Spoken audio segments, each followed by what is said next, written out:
আমাদের এই বই যদি একজন পুরাপুরি এটা পড়ে, আমি মনে করব যে অন্য অন্য তরিকতের একজন পীরের চাইতো সে ক্ষমতা বেশি রাখে। তেলটা দেখতেছেন না, 3 বেলা যদি তার মাথা চা দিতে দেওয়া যায়, তার ওই পাগলামিটা থাকে না। এই তেলটা যার ঘুম আসে না, সে দিলেও খুব সুন্দর ঘুম আসে। এটা হুজুর পাকের তৈরি করা। এটা যদি কোনো হাতে টাতে কোথাও ব্যথা পায়, আল্লাহর রহমতে এটা হুজুর পাকের দয়ায় এটা চলে যায়। চান্দি টুপি যেটাকে বলে, সিম্পল টুপি, এই টুপিটাই তিনি মাথায় দিতেন।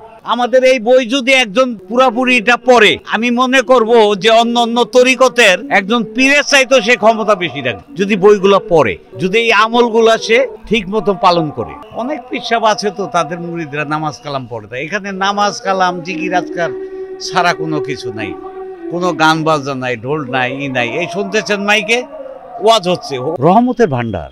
রাত 3টা বাজে আসেন, খাবার রেডি, আপনার খাওয়ায় কেউ পয়সা যাবে না। ওই ভাত নিয়ে যে রাতে ডিউটি করতেছে, ভাত নিয়ে ডিউটি করতেছে, এটা রহমতের অলির বাগান। দেশবাসীকে দাওয়াত দেশবাসীকে দেব না, দেশবাসীর জন্য এই অলি না, সারা পৃথিবীর অলি, সে বিশ্ব অলি। দেখবেন আমাদের ইচ্ছে ব্যানারে লেখা, বিশ্ব অলি খাজা বাবা ফরিদপুরি জিন্দাবাদ।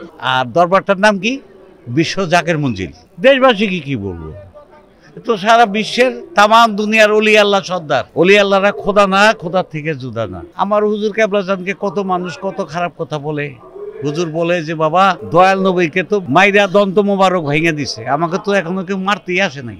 এরকম মাটির মানুষ, এরকম সোনার মানুষ পৃথিবীতে আরেকটি মিলবে না। এখনো আমরা রোজায় যে কান্দাকাটি করি, ইনশাল্লাহ যে নিয়ত নিয়ে আসি, নিয়ত আল্লাহর রহমত পুরো হয়ে যায়। এটা হুজুর পাকের তৈরি করা, এটা ম্যাক্সুরাপ।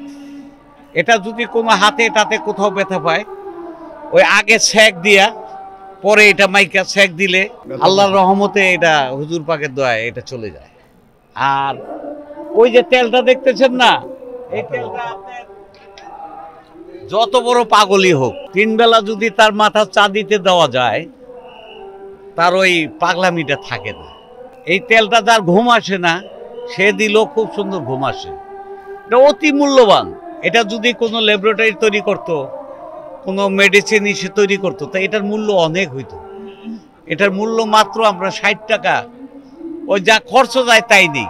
এখানে কোনো আয় ব্যয়ের দরকার নাই। আর হুজুর পাক যাকে যা তৈরি করে, ওই হুজুর পাক জানে আর ওই লোকই জানে। আমাদের দরবার শরীফে এটার একটা তৈরি করার ডিপার্টমেন্ট আছে, এই দুইটা। আর এই যে তবরি ইত্যাদি ইত্যাদি দেখতেছেন, এগুলি বিভিন্ন জায়গা থেকে। আর বিশেষ করে এই যে টুপিটা দেখতেছেন না, চান্দি টুপি যেটাকে বলে, সিম্পল টুপি, এই টুপিটাই তিনি মাথায় দিতেন।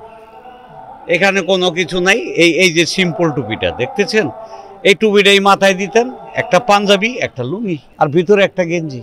আর তার শরীরের অনেক সময় আমি তাকে দেখছি, তাকে খালি শরীরে, বিশ্বাস করবেন কিনা জানি না, হাড়গুলা ভাসতেছে। একদিন ভিতর বাড়িতে সে খাইতে বসছে তার ছোট শালার সঙ্গে, মানে ছোট মামার সঙ্গে। কেমনি গেছি, যাওয়ার সময় যে খাওয়াইতো ছোট আম্মা জান হুজুর, আরে 1 চামিচের জায়গায় 1.5 চামিচ ভাত দিছে, আর ছোট্ট একটা টাটকিনি মাছ ভাজা দিছে, সামান্য ডাল আর সামান্য পাট শাকের ভাজি। 1.5 চামিচ ভাত খাইয়া সে পেট লাগতেছে, আর বলতে চামচ, এই যে ছোট চামচ, বলতেছে আজকে এত খানা খাইলাম, সাংঘাতিক খানা খাইছি, ডেলি তো 1 চামিচ ভাত খাই। এবং চিন্তা করেন, আর সকালে 2টা রুটি, বড় জোর একটা ছোট্ট সবরি কলা। বলতো যে আমার পীর কেবলাজান বলছে, তুই যদি সব খাইয়া হালাবি তা দুনিয়া থাকবে কি। আমাকে এনায়েতপুর থেকেই আমার খাবার পাকস্থলী ছোট করে দেওয়া হয়েছে। আমি তো তখন বুঝতে পারি নাই কেন আমাকে এত কম খাওয়ায়।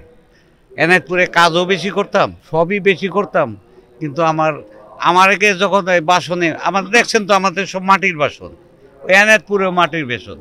আমাদের এই সিলসিলায় যেখানে যাবেন সব জায়গায় মাটির বাসন। সে মাটির বাসনটা যখন ভাত দিত, আমার চামিচটা মনে ছোট হয়ে যেত। ওই 1 চামিচ ভাত, সামান্য একটু লাবড়া, বাদ বাকি কলের পানি খেয়ে পেট ভরতাম।